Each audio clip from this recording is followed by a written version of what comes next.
come for Christians and Muslims to make peace between our communities.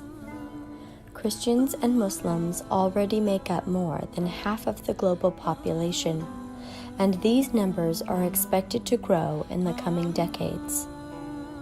According to the Pew Research Center, by 2050, 2/3 of humanity, some 5.7 billion people, will be either Christian or Muslim. Our planet simply cannot afford another century of misunderstanding and violence between these two communities. Now is the time to transform the way Christians and Muslims see and relate to each other.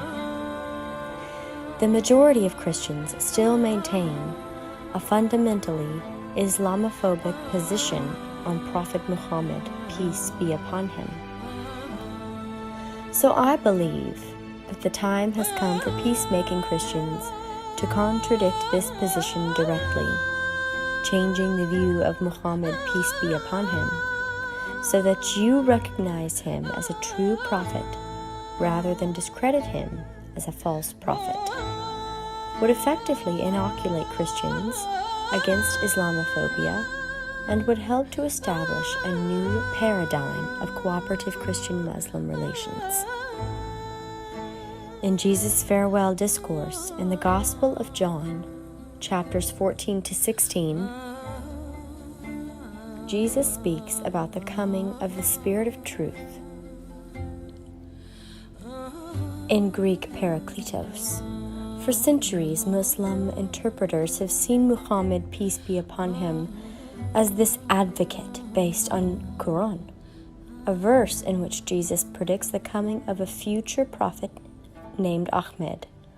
O children of Israel, truly I am the messenger of God unto you, confirming that which came before me in the Torah, and bearing glad tidings of a messenger to come after me, whose name is Ahmed.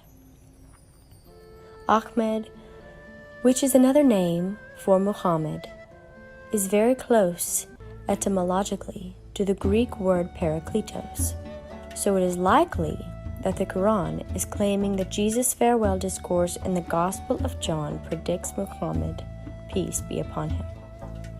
The Gospel of John is the latest canonical version of the Gospel. It was written at least a generation after the Synoptic Gospels and probably 2 generations or more after Paul's letters.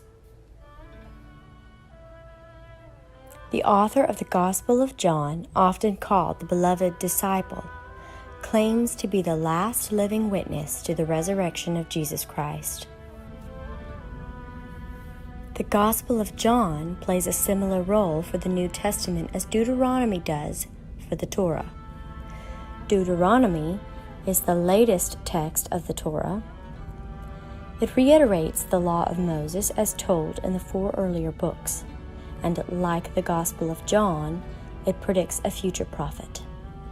I will raise up for them a prophet like you from among their own people.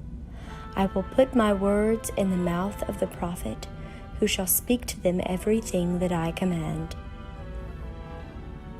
Both Deuteronomy and the Gospel of John are reflections on specific revelations, the Torah and Gospel, and both indicate that there is more revelation to come. The Gospel of John's language for the Spirit of Truth, or advocate, is strikingly similar to Deuteronomy's.